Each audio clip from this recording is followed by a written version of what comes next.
inmunodeficiencia humana, estás en todo tu derecho, desde luego. De hecho, que yo sepa, no se requiere ni razón ni explicación para rechazar a alguien como pareja. Pero piensa dos cosas. Es un comportamiento discriminatorio y te niegas una relación potencialmente satisfactoria sin riesgos de contagio. Muy buenas tardes, soy Gabriel Campuzano, bienvenidos a Rompiendo Mitos. La motivación del programa es disminuir el daño emocional y moral que causa el tabú, el mito y el estigma. Y pues quiero, antes que nada, agradecer a la Universidad Pedro Gante, particularmente al contador público Fernando Garza y a nuestro director de UPG Radio, licenciado Enrique Sánchez. Asimismo, les recuerdo que nos pueden sintonizar en la estación 1390 de amplitud modulada y nos pueden contactar en nuestros teléfonos en cabina, que son el 81 86 03 36 con terminaciones 02 y 03. Asimismo pueden consultar la oferta educativa de la universidad en www.upg.mx. Asimismo nos pueden contactar a través de las redes sociales como Radio UPG en Facebook, YouTube y TikTok, y nos pueden contactar como Radio UPG Oficial en Instagram y Twitter. Y asimismo también pueden descargar nuestra app en www.radio.upg.mx. Y bueno, en relación a mi comentario inicial, pues hay mucha gente que discrimina, es la realidad, y hay mucha gente que a lo largo de la historia ha discriminado por muchísimo menos de traer una infección viral. Eso no quiere decir que está justificada moralmente, y en muchos países este comportamiento discriminatorio es considerado una violación a los derechos humanos. Pero no siempre ha sido así. Hace apenas 20 años, escuelas de nuestro país expulsaban a niños portadores del virus y divulgaban su estatus a la comunidad, causando tal estigma que muchos fueron orillados al suicidio.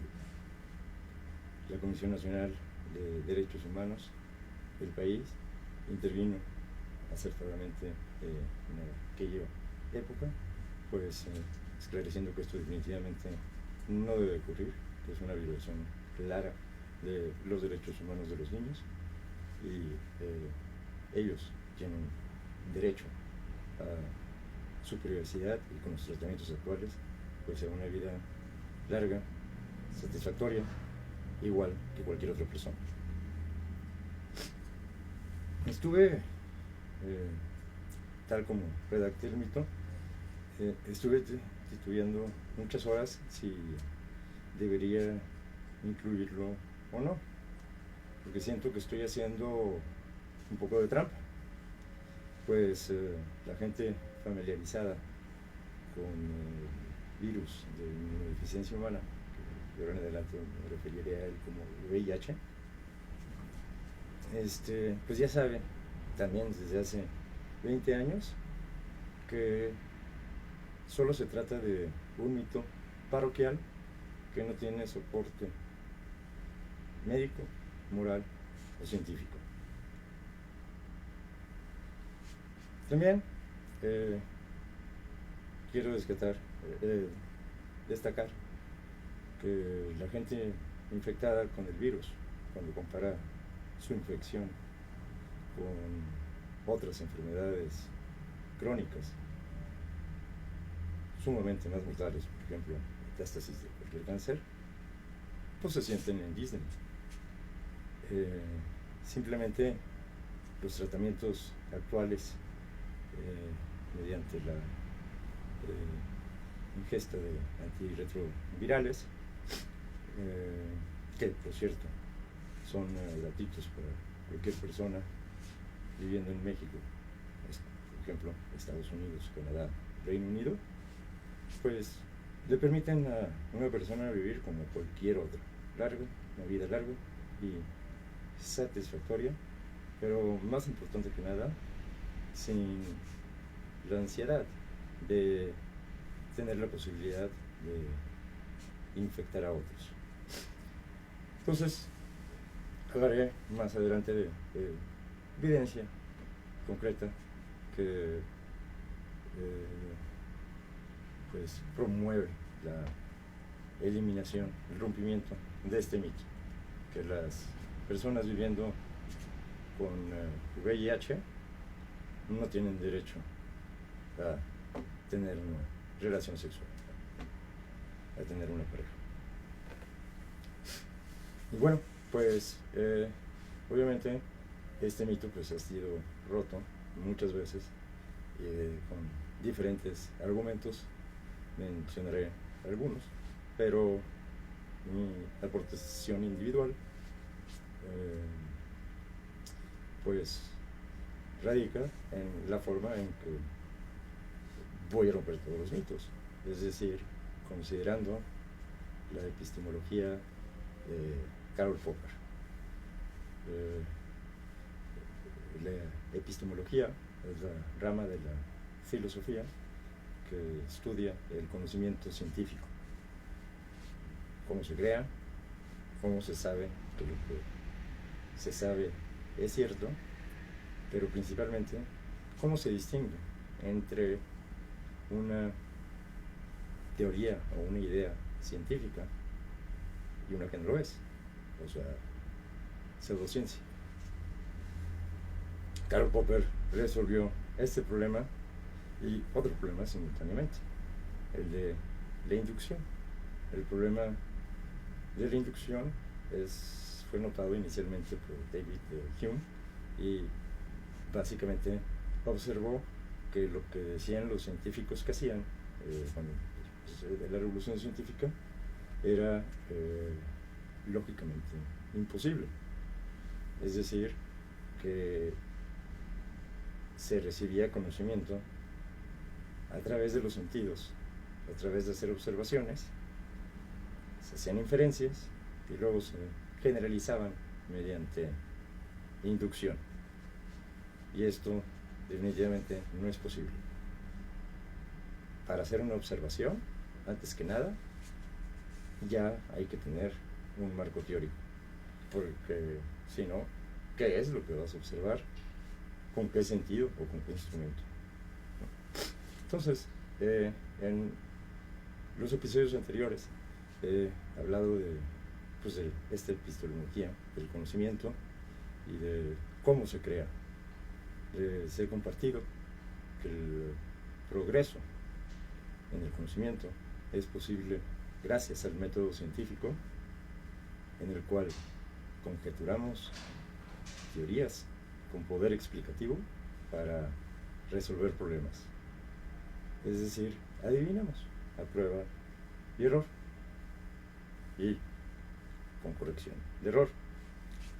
Estas ideas nuevas que mediante creatividad e imaginación ocurren en las mentes humanas al tratar de resolver problemas, se someten a la tradición de racionalismo crítico. Esta es una tradición muy extraña, porque el mismo significado de la palabra tradición pues es repetir algo que no cambia. Y esta tradición, particularmente en ciencia, en ingeniería, la tradición de someter nuestro trabajo a crítica de pares, pues tiene precisamente la intención de cambiar nuestras teorías, de refutarlas, de encontrar errores o puntos ciegos en nuestra forma de pensar y corregirlos para crear nuevo conocimiento, que forzosamente trae nuevos problemas en una situación problemática nueva. Y también he explicado que particularmente en ciencias y en ingeniería esta tradición se formaliza al someter nuestras ideas en forma de artículos a journals de sociedades profesionales para ser sometidas al escrutinio del racionalismo crítico de nuestros pares, con la idea de detectar errores cuanto antes. Y claro, desde que empecé a participar en este programa, he hablado de los valores de la ilustración inglesa, que en realidad debería de ser los valores de la ilustración holandesa, porque fueron ellos quienes iniciaron el capitalismo y la cooperación entre monarquía y sus súbditos, y la separación de la monarquía y de los intereses de la sociedad y sus derechos, por ejemplo, de autogobernarse.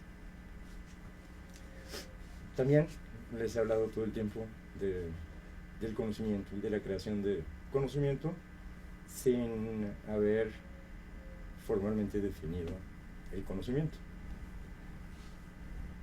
La definición que más me ha gustado del conocimiento se la debemos a David Deutsch, es un físico teórico en Oxford y padre fundador de la computación cuántica.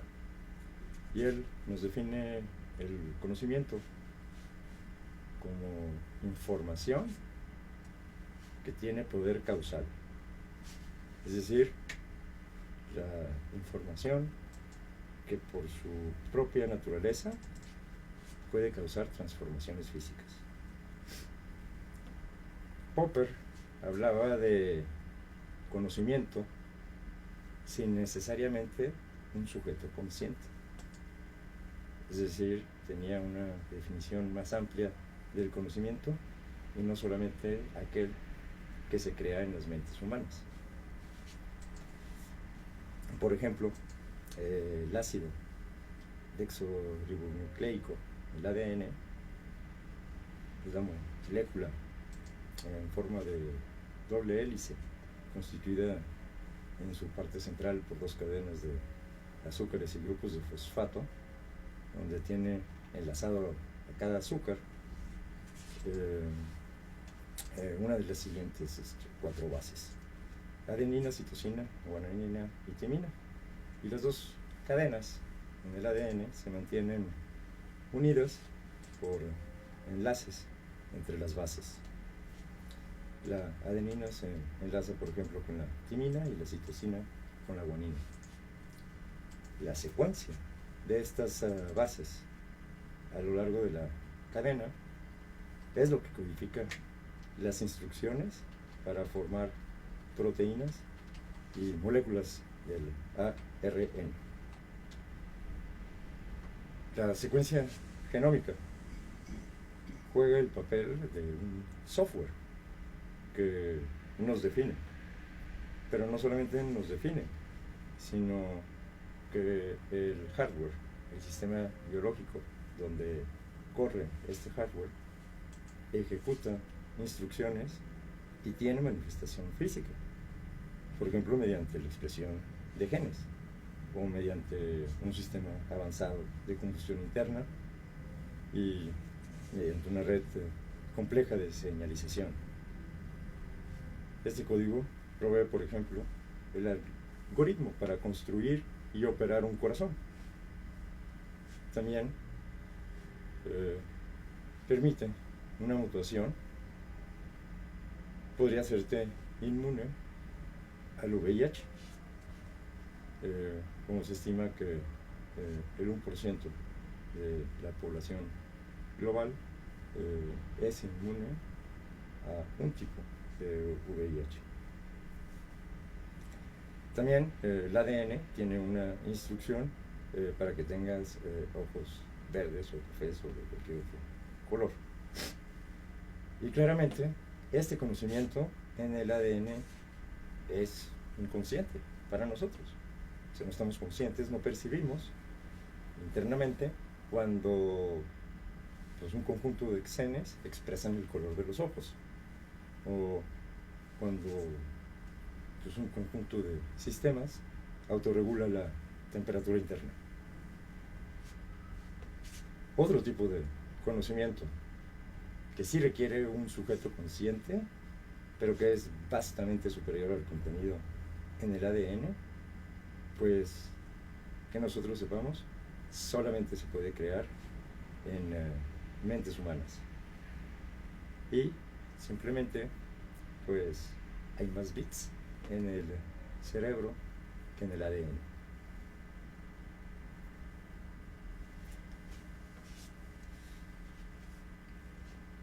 Bueno, pero ambos tipos de conocimiento son similares en que ambos son conjeturales, tienen errores, forzosamente.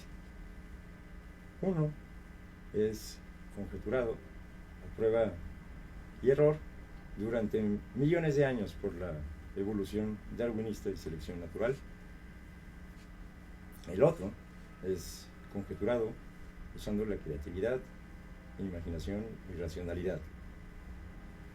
Y es enfocado a la solución específica de pues, problemas de una diversidad de naturaleza gigantesca. En particular en física, se trata del problema de averiguar qué hay realmente ahí afuera y cómo interactúan estos elementos. Pero siempre es lo primordial de la ciencia, mediante una explicación verbal, que muchas veces contiene una fórmula con símbolos elegantes, como seguramente muchas veces han visto. Pero una teoría científica no es una mera relación matemática entre variables, forzosamente lleva una explicación para que nos permita entender, porque ese atributo, la búsqueda del entendimiento, es el atributo que nos distingue de cualquier otra especie conocida.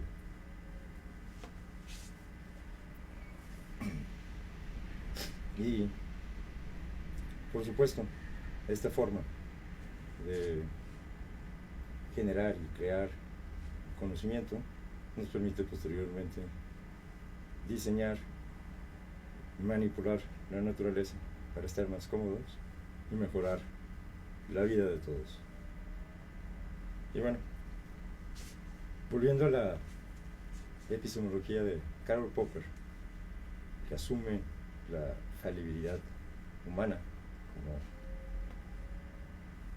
cierta, es decir, que los humanos cometemos errores todo el tiempo. Pero eso tiene, el aceptar esa falibilidad tiene grandes implicaciones. No es racional otorgar autoridad sobre el conocimiento a nadie, ni a individuales ni a instituciones, porque ellos también son falibles, también cometen errores. Por otro lado, como ya lo he mencionado, no existe la inducción, no es un proceso que lógicamente pueda hacer un ser humano. Y interesantemente, David Deutsch, quien les mencioné antes, fundador de la computación cuántica, demostró en el 85 la universalidad de la computación cuántica. Ya lo había hecho Turing anteriormente, antes de la Segunda Guerra Mundial, en el contexto de información clásica, bajo el contexto de una teoría matemática. Ahora ya sabemos que la información inherentemente, forzosamente, es física. La información solo puede tener instancias en sistemas físicos que tienen al menos un observable que puede tener pues dos estados para que pueda contener o transmitir información. Entonces, en el método científico, pues primero que nada se nota un problema y primero hay una teoría, inmediatamente que notamos el problema, adivinamos esta es la solución, a veces sin pensar mucho, y claro, la mayoría de las veces pues nuestro primer intento de adivinar pues es un fracaso o simplemente una propuesta inapropiada. Entonces, cuando ya se tiene establecida que una teoría soluciona, un tipo de idea soluciona un problema, después puede haber observación experimental, pero no con el objetivo de verificar la teoría o de comprobarla. Eso tampoco es algo que es posible. No podemos hacer un experimento para decir que una teoría es cierta. Lo que sí podemos hacer es un experimento para decir que una teoría es falsa. Entonces, típicamente al probar teorías o comparar teorías, se diseña un experimento con la intención de refutar la teoría. ¿Y para qué hacemos esto? Bueno, pues porque aceptamos la condición de falibilidad humana y sabemos que tiene errores. Esto pues nos permite detectar errores y conjeturar correcciones y de esa manera pues permitir el progreso en el conocimiento. Entonces pues es un error buscar alguna base o algún fundamento del conocimiento. No hay, o probables fundamentos del conocimiento en cualquier área de especialización. Porque imagínate que encuentres, por ejemplo en física, un fundamento que gobierna todo. Pues entonces forzosamente tendrías inmediatamente el problema de por qué ese fundamento y no cualquier otro. Buscar fundamentos del conocimiento es prácticamente lo mismo que rogar por un régimen fascista, autoritario. Es admitir que uno no cuenta con la suficiente imaginación y creatividad para identificar qué tipo de ideas permiten el progreso y qué tipo de ideas simplemente no lo permiten. Pues para Popper, y ahora también para mí, porque pues he aprendido que la gente que se convierte en popperiana, es decir, que es persuadido por las ideas de Karl Popper, se topa con Karl Popper de casualidad, ni siquiera buscando una solución epistemológica a un problema en particular. Yo me topé con Karl Popper de casualidad, en una conferencia me mencionó David Deutsch y pues me puso a buscar quién era y ahí también descubrí que muy poca gente, muy pocos filósofos profesionales están enterados de su trabajo y están cometiendo errores porque ignoran problemas que ya se resolvieron. Entonces, tanto para Popper, para todos los popperianos, todas aquellas actividades que suprimen el progreso del conocimiento pues son inmorales y privan a la mayoría de la sociedad de un beneficio inimaginable. En la literatura se escucha mucho hablar las personas con VIH o SIDA, y en los artículos científicos es igual, y en las publicaciones de los organismos de salud y de investigación en biología molecular, hablan de esta manera todo el tiempo. Las personas que viven con VIH o SIDA. Se me hace algo redundante, porque no existe la posibilidad de tener SIDA sin haberte infectado primero por el VIH. De hecho, SIDA, cuyas siglas significan el síndrome de inmunodeficiencia adquirida, no es en sí una enfermedad en específico, es en realidad el nombre que se le asocia a la tercera etapa de una infección de HIV. Típicamente la infección, digo HIV por las siglas en inglés, pero me refiero a VIH, obviamente.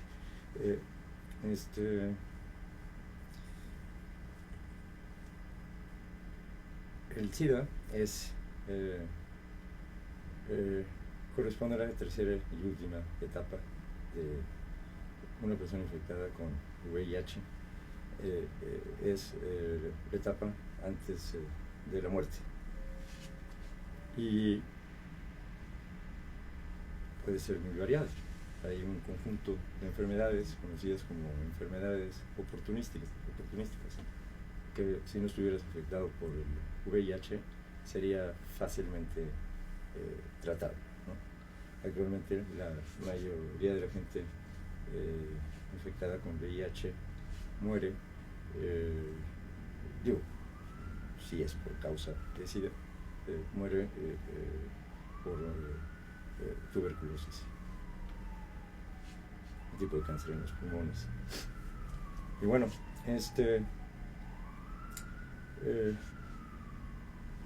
la Organización Mundial de la Salud, la ONU, la Comisión Nacional de Derechos Humanos, concuerdan que las personas con VIH, ya no diré VIH o SIDA todo el tiempo, porque obviamente las personas que ya desarrollaron enfermedad con tratamiento pueden revertir su condición, y pues está implicado, o sea que si tienes SIDA también tienes la infección VIH. Entonces con decir VIH para mí es suficiente. Entonces, pues estas personas, y también cualquier otra persona, ¿no?, que padece alguna enfermedad o discapacidad, pues tienen derecho a vivir su vida con toda la plenitud de que sean capaces, respetando los derechos de los demás. El aislamiento social y la denegación de la oportunidad de vivir una vida plena no solo violan los derechos de las personas afectadas, sino que niegan a la sociedad y a la humanidad en general el beneficio de su contribución singular y las posibilidades de su energía creadora. Entonces, en el sentido más amplio, entender tu existencia, entender el mundo, entender a los otros y sus relaciones, las interacciones entre diferentes elementos, se puede ver como un problema de búsqueda en el espacio de abstracciones, de ideas. Y aparte, no hay un objetivo claro de qué es lo que uno va a entender cuando empiezas a estudiar un tema pues completamente nuevo para ti. Al principio pues es lento, no se conoce el vocabulario técnico, no se conoce la historia del área y su desarrollo, cómo se ha hecho progreso. Siempre los primeros pasos pues son torpes y ciegos, pues porque te embarcas a la aventura del aprendizaje sin sistema de navegación. Nadie te puede describir lo que vas a sentir y cómo tus puntos de vista van a cambiar con el conocimiento y entendimiento que aún no tienes. Ni mucho menos con el conocimiento que aún no se ha creado. Entonces, esta impaciencia que uno siente al involucrarse en un área nueva de conocimiento, pues hay que intentar domarlo. Y sobre todo hay que evitar distraerse mucho con conexiones lógicas que forzosamente harás vis-a-vis de teorías previas que ya tienes en tu cabeza. Y claro, la gran mayoría de ideas que uno tiene inicialmente, las conjeturas que uno hace para familiarizarse con un tema nuevo, con su vocabulario asociado a la especialización, pues son equivocadas. No es fácil atinarle a la primera. Bueno, pueden ser equivocadas o pueden ser simplemente inapropiadas o no vienen al caso a la luz de lo que es importante en ese tema. Y claro, uno estudia pues cómo se describe al mundo y pues no necesariamente es como te lo imaginabas. Bueno, a lo mejor después de varios ciclos sí llega a ser el mundo como te lo imaginas, al menos bajo un acotamiento del área de aplicación, pero normalmente cuando aprendes un tema nuevo, muchas veces no es para nada como te lo imaginabas inicialmente. Pero claro, con el mismo método científico, con el ciclo de detección y corrección de errores, pues puede hacer progreso en cualquier área. Entonces, pues a la luz de esta filosofía del conocimiento,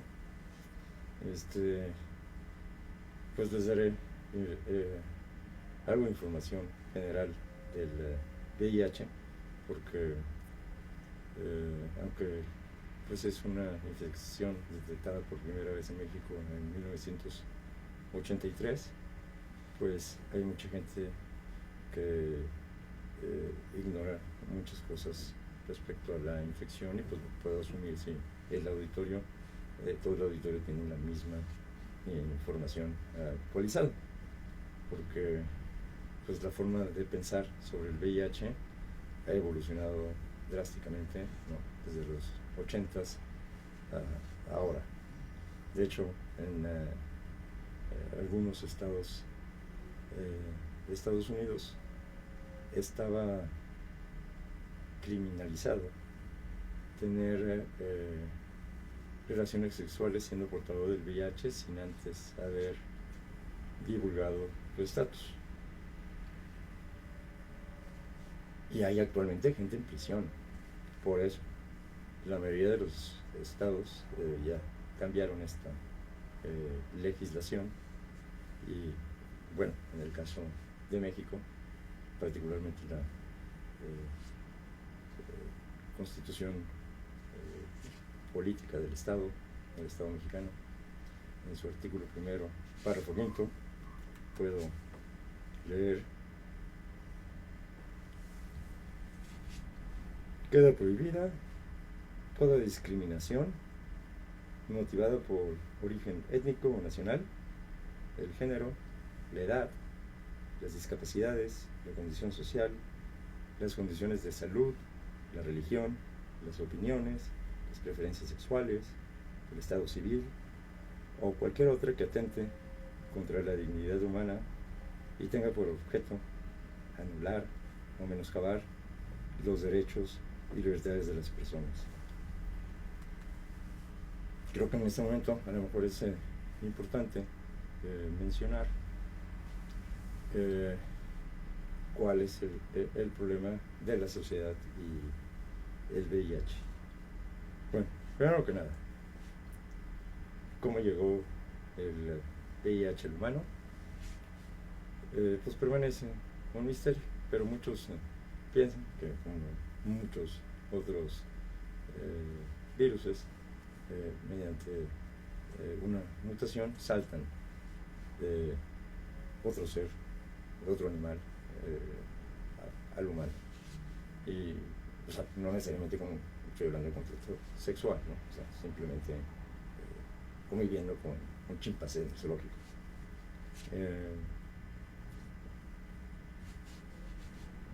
Eso, pues no se puede culpabilizar a nadie, ¿no? O sea, es como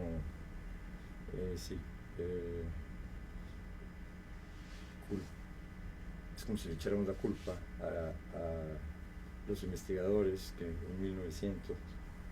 el año 1900 estaban investigando las propiedades esotéricas del uranio, y pues por supuesto que en aquella época nadie se podía imaginar que precisamente esos estudios iban a ser la amenaza existencial de las vidas 50 años después. Y tampoco en los 50 se podía anticipar que la amenaza existencial 50 años después iba a ser una molécula, CO2.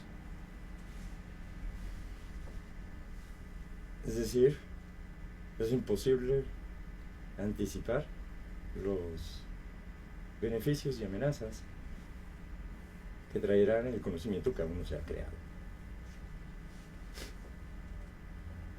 Entonces, el caso es que, pues de alguna manera, de algún animal, el virus saltó al humano. ¿Y qué hace este virus cuando efectivamente es transmitido a un ser humano? Bueno, es difícil la transmisión porque tiene que haber un conjunto de ambientes y atributos en el cuerpo biológicos que permitan la transmisión efectiva. Por ejemplo, tiene que haber una población sangre suficiente de células CD4, células del sistema inmunitario, las víctimas del VIH. Un virus, es decir, un bicho de inmunodeficiencia humana, vive en promedio 2 días dentro del cuerpo humano. En el aire, pues no puede vivir, ni en la saliva, ni en la boca, ni en el estómago. O sea, necesita un ambiente donde rápidamente se puede encontrar a una célula CD4. Porque si se encuentra una célula de CD4, el virus penetra dentro de la célula durante esos 2 días de vida que tiene el virus y lo utiliza como una fábrica y se replica en promedio 10 veces, y dejando la célula CD4 muerta, efectivamente, después de este proceso. Entonces, es una guerra poblacional dentro del cuerpo humano. El sistema inmunológico sí está proveído, o se ha desarrollado herramientas para combatir el VIH, pero son insuficientes. O sea, simplemente es una guerra poblacional en donde este virus tiene la ventaja pues que se replica por 10. O sea, una vez que se apodera de una célula CD4, mientras una célula CD4 pues se reproduce por división en un tiempo mayor. Entonces, en 1993, Bohr y otros publicaron un artículo famoso sobre la dinámica poblacional de las células CD4 y las copias del VIH. Y concluyeron, acertadamente, ya sabemos, que para poder mantener a una persona con una carga viral indetectable, eso quiere decir que si le tomas una muestra de sangre a una persona y haces un estudio de conteo mediante PCR de cuántas copias hay, pues el instrumento tiene un límite de detección. Los más sofisticados pueden medir a partir de 20 copias por mililitro, pero la mayoría es arriba de 40 o 50 copias por mililitro. Y a lo mejor vale la pena aclarar que me refiero por copia. Bueno, yo no, o sea, que se refiere la literatura médica por copia por milímetro. O sea, no es efectivamente una copia del virus, sino son 10.000. Son 10.000 réplicas del virus por mililitro. Eso es lo que constituye una copia. Entonces, si a una persona se le hace una prueba de conteo de VIH, pues, y el instrumento no detecta una carga viral, pues se le dice que tiene carga viral suprimida o carga viral indetectable. Y esto se logra, de acuerdo al paper que les mencioné del 93, matando al 30% de los viruses cada día en el cuerpo humano. Y claro, a partir de esos años, 93-95, pues se desarrollaron los antirretrovirales y cambió el mundo. Cambió sobre todo pues la vida de muchos pacientes infectados por el virus.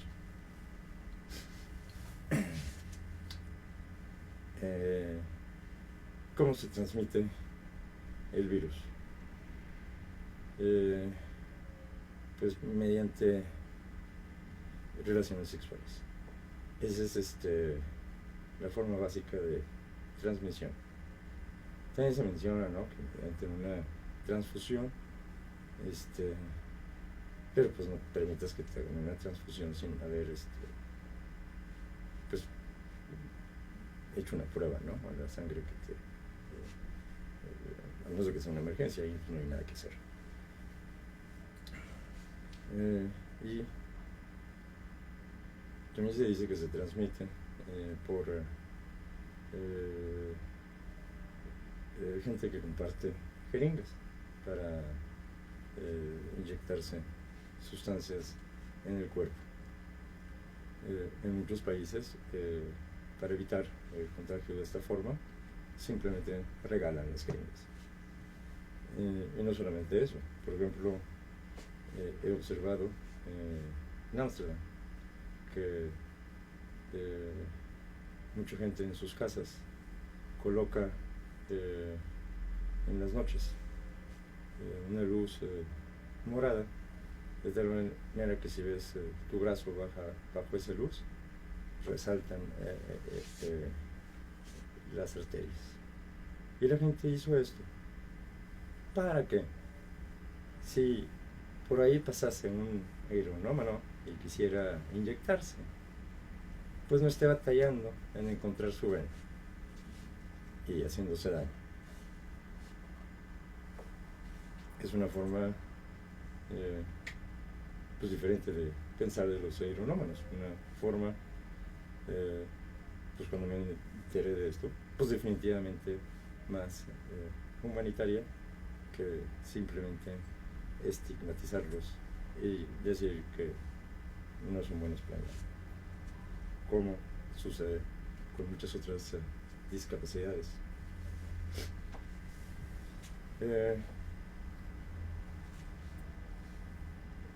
Se dice que hay mucho contagio del VIH porque no hay